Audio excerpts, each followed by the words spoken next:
好，接下来我们要来关心到的，在西川会前夕，中核晶片的这一场经营权的争夺仍然在持续。我们来看到荷兰这一回是否夺权，而且踩了红线呢？中国这一次也做了一个反击哦。我们等一下会一起来看。那么西川会前夕的谈判桌，接下来可以看到火药味已经十足啊。先来看到今天的火线话题，等一下请来宾来帮我们做解答，就是荷兰9月份突袭式的袭击，并且取得了安市。那么这时候中国强硬的做了在晶片出口上面的封锁反击。到底荷兰这一场夺权是保住自己的国安，还是直接掠夺中国的技术呢？谁才是真正的幕后推手？等一下做解读。第二件事情，安市之争会不会登上在这一次，也就是明天的西川会上面的谈判桌呢？川普真的会为盟友出头吗？还是他会反手把荷兰当作自己的筹码，一手谈一手打呢？第三件事情，欧洲车厂现在可担心了，因为没有晶片啊，产线全面停摆，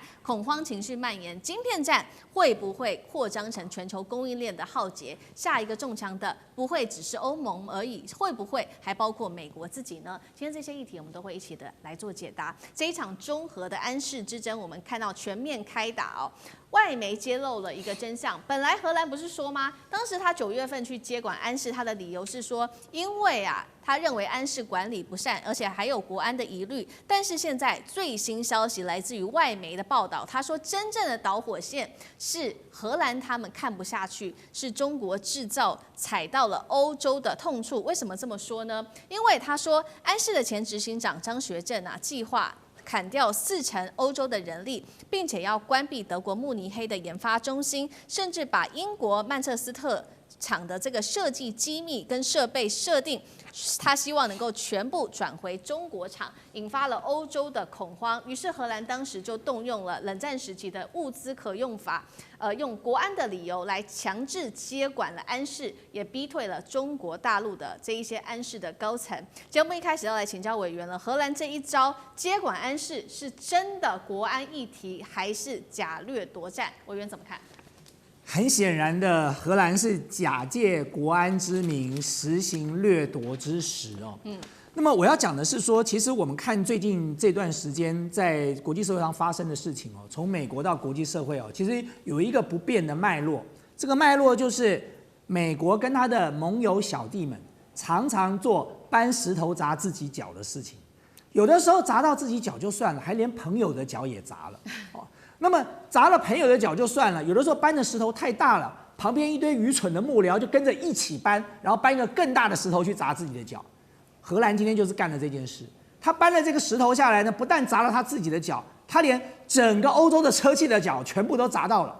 所以欧洲的许多国家对荷兰做这种蠢事已经强烈的不满了。对，包含德国的这个总理，他也在这个公开表达过啊，说你要讨好美国就算了，你干嘛把我德国拖下水呢？那我们回过头来讲安市这个事情哦，事实上是这样，荷兰在今年的9月30号，他动用了商品控制法，把安市强制的接收了，把原本文泰科技的股权从100%降到只有1%嘛。那么其实在他宣布之前是9月29号，美国的工业安全局就已经宣布针对实体清单的出口限制要扩大。文泰科技本来就在美国的这个实体清单之上，可它现在扩大成什么呢？就是你这些科技转投资只要超过50%的，都要一并出口管制。对，所以呢，这等于是美国再一次的用长臂管辖哦。然后荷兰呢，一方面是自己有危机感，另外一方面是为了要讨好美国，配合美国的政策，然后就开始启动了对安市的接管的动作。但是原本欧洲打的算盘是什么？安市当时为什么要跟中国大陆的文泰结合？其实原本欧洲打的算盘是这样。他希望把晶片的设计跟高阶制造留在欧洲，把封装跟测试我送到中国，然后呢，借这样的一个模式打造欧洲自己的这个像车用晶片这些基础晶片的生产线。可是呢，这个没有想到的问题是他自己在生产的过程中，你既然文泰科技掌握了你的安市半导体100%，我要讲100%的股权哦，这是在多少？2017年的时候。安市用268亿人民币卖给了文泰科技，文泰科技花了268亿买一家公司，买下来之后，难道他不需要经营这家公司吗？这家公司如果绩效不好，你难道不需要做裁员？你难道不需要做所谓的 relocation 吗？这任何一个经营公司的人都知道的。当你面临到这个人力成本过高，或者是技术有缺乏的时候，你会怎么做？你一定去找人力成本更低的地方，或者技术素质更好的地方来进行生产。而且讲得更直白一点，这家公司就已经人家买下来了，到底干你什么事啊？你既然敢卖给他的时候，就全部都卖给他了。我第一次还听到说，卖了一家公司之后，你还不能动这家公司的厂哦，你不能关这个厂，你不能把这个设备移走，你不能把这些技术拿走。这些技术难道不是登记在当时那268亿的资产里吗？否则人家花268亿买你什么？买你一个安氏的名字吗？所以最奇妙就在这里了。你今天把人家的股权从100%降到1%。那我要请问一下荷兰，你要不要把钱还一下呢？啊，那268亿你给人家拿走嘞，然后你现在跟人家说你只占1%喽，所以你当然就会导致到中国大陆的全面反击嘛。全面反击倒霉的是谁？倒霉的就是欧洲的车厂啊，因为欧洲的车厂长期以来就是依赖了安氏所生产的车用的这个基础晶片，现在这个一断货，接下来呢，欧洲的几大车厂像 BMW、像 Benz， 他们可能在出货上都会有造成很大的问题了。对，就如委员所带我们看到的，所以现在其实倒霉的就是欧洲的车厂，因为中国大陆当然早就已经祭出反制了，针对荷兰的这一系列的动作。我们看到原本的这个安氏它的运作模式就是确实是在欧洲做研发，然后如委员帮我们提到的，中国完成制造，那大概70%啊，封装测试等等都是在大陆做的。那大陆做完之后再出口到欧洲国家，但是等于说大陆现在把它一刀砍断了。那目前为止，其实截至目前，过去一直运作的方式就是说，主要的这些前段都会在英国、荷兰跟德国这些地方来做研发等等。那总部会设在荷兰，然后后段的部分则是在亚洲进行，不管是在中国或在菲律宾跟马来西亚等等。但是大陆现在等于是把这一切后段都卡死，让它无法出口到欧洲国家去这些晶片。那么影响的就是确实欧洲的车厂之外，还有日韩的车厂。欧洲的车厂现在福斯已经出来说了，晶片库存啊，我们只能再撑下3周而且宝马跟宾士的产线现在也都陷入在瘫痪之中了。另外，他们还要担心的是，现在中国市场根据欧洲的说法，冒出了一堆是安氏相容的零件供应商，但是欧美厂商仍然是不敢买的，原因是安氏已经警告了，中国厂的产品我们不会给你保固，也就是说你买的这些零件坏了也不会有人帮你做处理跟维修等等。现在的关键要来看了，西川会有没有可能安氏这个议题上谈判桌来化解中核的危机？卞老师怎么看？这个我先强调一下哈，这个荷兰干了一件蠢事啊，但这个蠢事的话呢是有连锁效应的。所以我这边得到的题目是说，这个北京封锁这个出口，这个生产这个封装的地方是在东莞啊。那么这里头的话呢，就是最重要的，北京是叫做杀鸡儆猴了啊，因为荷兰呢自己以为啊，替美国当小老弟啊，这个谁喊的，就是先敢对对方的老大开枪啊。这荷兰自己以为自己很厉害，然后美国很高兴啊，什么关税的问题。但实际上的话呢，荷兰有一个想法错误了。那第一个错误的话呢，就是呢，他把这个1000多奈米的芯片当成稀土来搞啊，这个是没有用的啊，这个是非常，就因为它生产了非常多嘛，上千亿片啊，封装的上千亿片，他把它搞得，他以为这个是独一无二，他就搞了这个方法，搞了一个什么暂时的法律，1953年的什么的就勉强，美国也不高兴。那大陆的话一看以后，9月30号登了，4天后10月4号，大陆马上讲不准东莞封装的任何一个安氏的芯片出口，啊，那么这个要大家了解，这个荷兰就是搞不清楚这个状况。然后第二点的话呢，荷兰呢说谎啊，官员呢为什么官员呢出来说谎呢？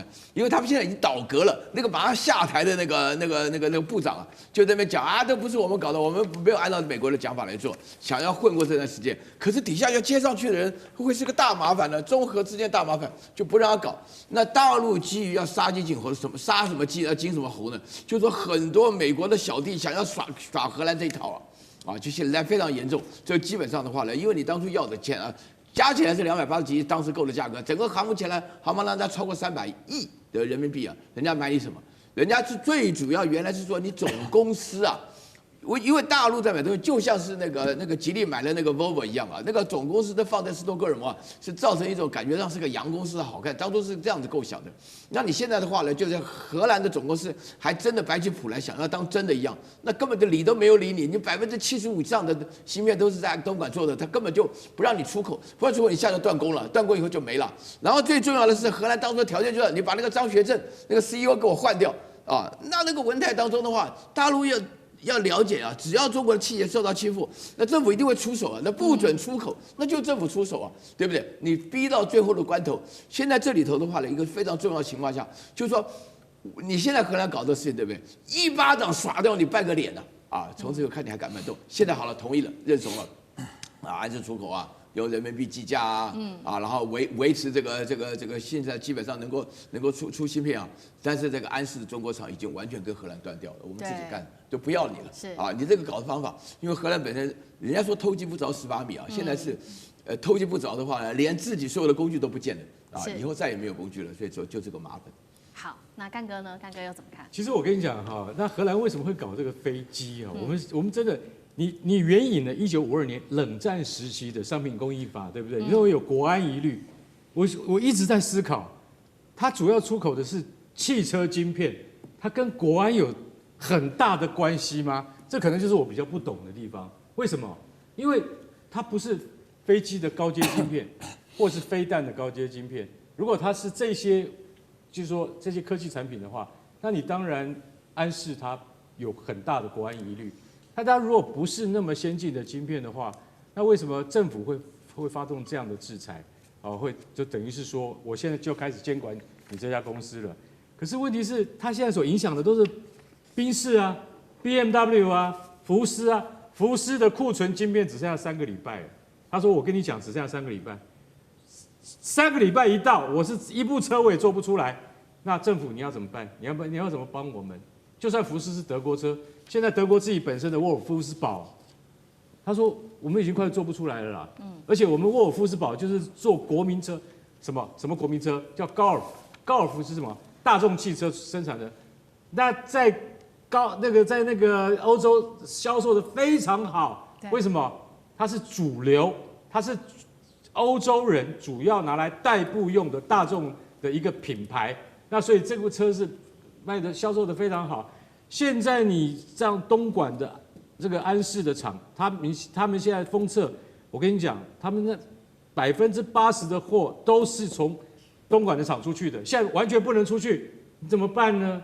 那你说到底会不会影响美国？好，我们现在这样来讲好了，三大封测厂是在哪里？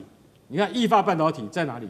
在深圳的福田，英飞凌在马来西亚，那安森美是在菲律宾，那为什么？都在海外，大家想一个问题，简单嘛，成本便宜，就是说人工低嘛，人工低他们才会设在海外。就大家看到我们那个图上面，为什么会分别在马来西亚、菲律宾啊，还有那个深圳，就是因为它的人工，因为什么知道？欧洲完全没有封测厂啊，它只有什么？它只有晶圆厂。那封测这种事情是最后端、最尾端，但是需要很多人力，所以交给了成本比较低的亚洲厂，这样子连成一体的话，你的企业才有利可图嘛。所以是这样。结果现在你现在踩到自己的脚了。荷兰政府，你现在这个厂在东莞，它现在不出货，造成了在欧洲本土的前3大车厂BMW、Benz 还有福斯都没有办法出货。那我今天讲一句实在话，很快的危机就会到来了。那你荷兰现在怎么办呢？你要像那个委员讲的，把那个股权再还给安氏吗？我告诉你，中国大陆没有这么容易低头的。这件事情，我觉得你们私底下，荷兰政府一定要跟北京好好的谈，不然汽车产业马上就面临很寒冷的冬天了。对，好，谢谢干哥。那我们休息一下，马上回来。地缘政治、美中之争、战略价值、强权崛起、小国生存。